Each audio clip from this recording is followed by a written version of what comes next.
Hello everyone, আজকে আমি আমার পিঙ্ক লাভার কাজিনের জন্য একটা ক্যান্ডেল প্রিপেয়ার করছি। অ্যাকচুয়ালি ওরা অনেক কিছু অর্ডার দিয়েছিল, তার মধ্যে এই লোটাস ক্যান্ডেলটা। তো আমার কাজিন এত পরিমাণে পিঙ্ক লাভার যে প্রায় সবগুলো অর্ডারই পিঙ্ক কালারে নিয়েছিল, আর এই লোটাসটা ওর নেওয়ার ইচ্ছা ছিল, বাট এটাতে তো পিঙ্ক দেওয়া পসিবল না।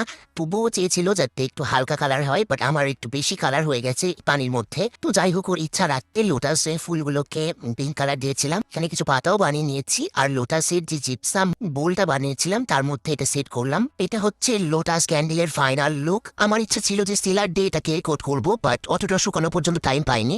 বাকি কাজগুলো দেখে দিচ্ছি। এটা হচ্ছে আমি আগেও করেছি, এটা রিক্রিয়েট করলাম। আর সাথে এই সুন্দর হোয়াইট শেডের পিউনি, পিঙ্ক কালারের পিউনিটা লার্জ সাইজের ছিল। আর এদিকে আমার জিপসামের যে ট্রে গুলো বানানো সেগুলো আমি অলরেডি প্যাক করে ফেলেছি। তো এই হচ্ছে সব আমার প্রোডাক্ট। এগুলোকে আমি আমার পাশের বাড়িতে আসলে ডেলিভারি দিয়েছি, এই জন্য দেখাতে পারলাম খুলে। আমি আমার ভিউয়ার্সদের উদ্দেশ্যে অ্যানাউন্স করতে চাই যে এখন আমি আমার জিপসামের প্রোডাক্ট বা জিপসাম দিয়ে ক্যান্ডেল সব সিলার ইউজ করবো, যাতে অনেক বেশি শাইনি দেখায়। তো আপনারা চাইলে অর্ডার করতে পারেন।